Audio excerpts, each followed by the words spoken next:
Students, it's a pleasure. It's an honor to be here, and I want to thank you for having me.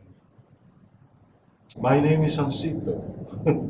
I am from the state of Chu. I came from a very small village.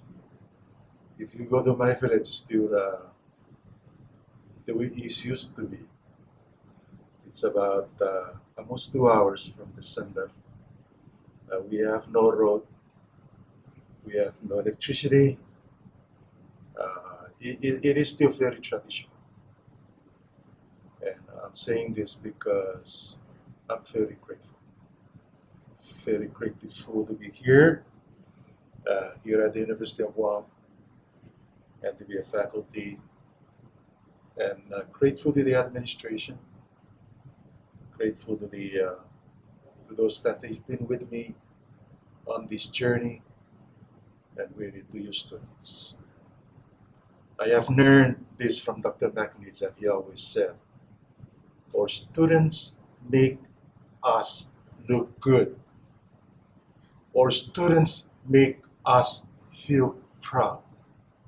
And certainly that's a very credible statement I learned from him.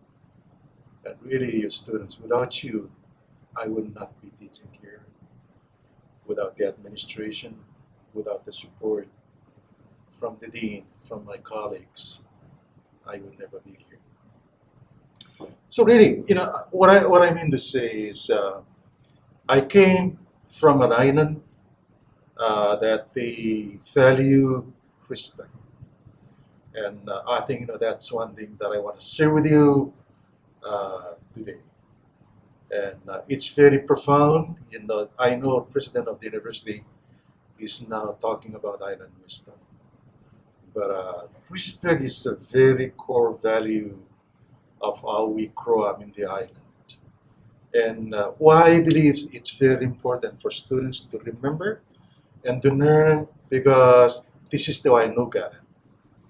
And how it really helped me throughout my journey. Everywhere I go, I've been very lucky. I came from a very poor family. I thought that I would never make it to college because they have no money to send me to college. But because of very good friends, support services, here I am. I am a faculty here at the university.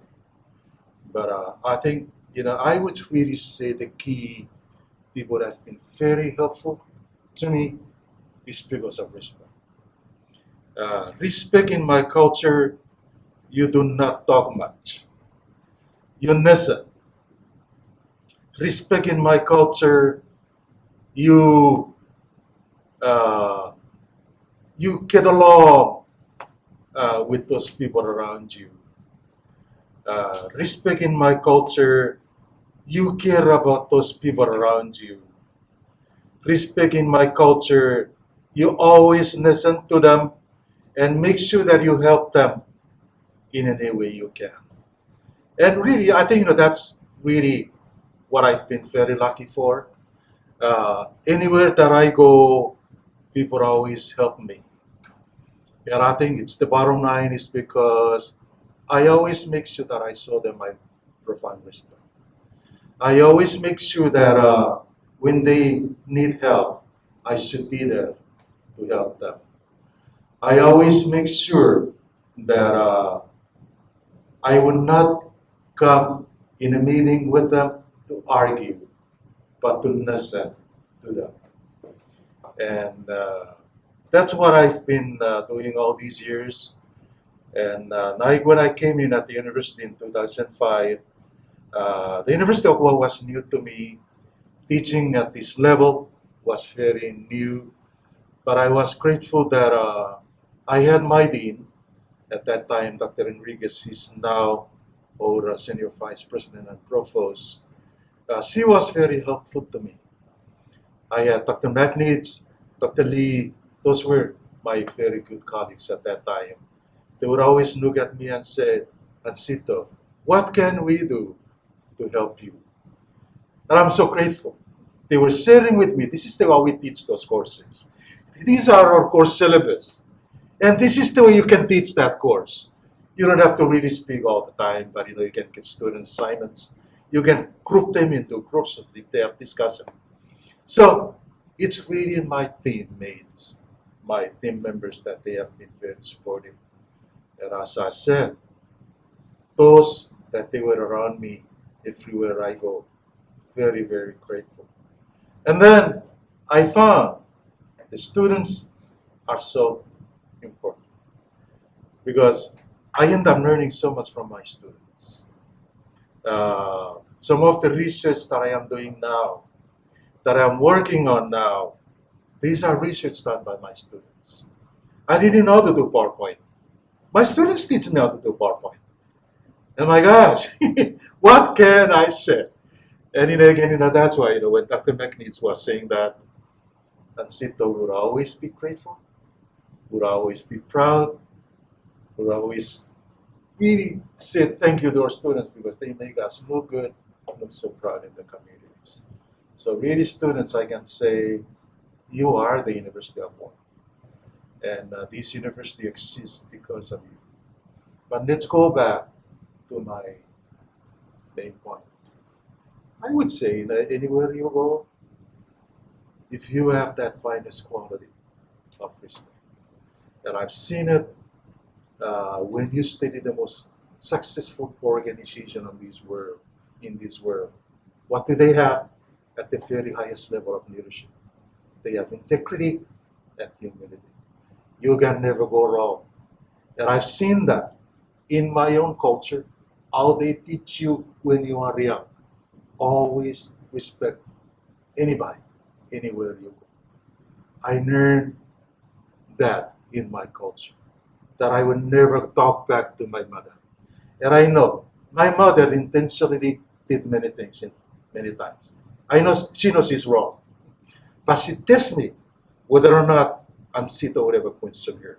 But I can look and say, Ma, I know you're wrong, but who am I to say to my mother that she's wrong? So really, ladies and gentlemen, remember that is a very powerful core values of our culture. Never, never, never argue with your mother. Never, never, never argue with your father. Always, always, always respect your sisters. Make sure that you protect them. And anywhere they go, you will always do that in terms of security, of their safety. And then get along with your brothers and cousins anywhere in those communities. The elders, no matter what, always pay respect to them. So I think this really that's what I want to share with you. Anywhere you go, whether New Jersey, Chicago, from here, from the Philippines, from Chile, I would say that's a very universal quality of human beings. And I say this because now I found the more we study the world best in leadership. I studied Jim Collins, good to great. And I learned from him that at the very top, it's about humility and integrity. And that's what I learned from the very beginning in my own culture. It's about integrity and humility. And I've seen that in India when I go. That's what they have. And the finest, the most successful organization in the world, they're successful because their humility and their integrity. And now, when again, the president of the university is speaking about iron wisdom, that's a very core value of iron wisdom. And I want to thank really the president. Now that that's it's exciting for me because it takes somebody from outside to come and tell us you must study your own people, your own culture, because it has so much to contribute to the world. And really, I want to thank Dr. Christ for that initiative that is doing for the university and for the region. So again, Christina, to each and every one of you, and Dr. McNeeds, Dr. Rivera for the program, Dr. Sanders. What an honor to be here. And I want to thank you for having me to speak to you, and I hope it makes sense for the better future.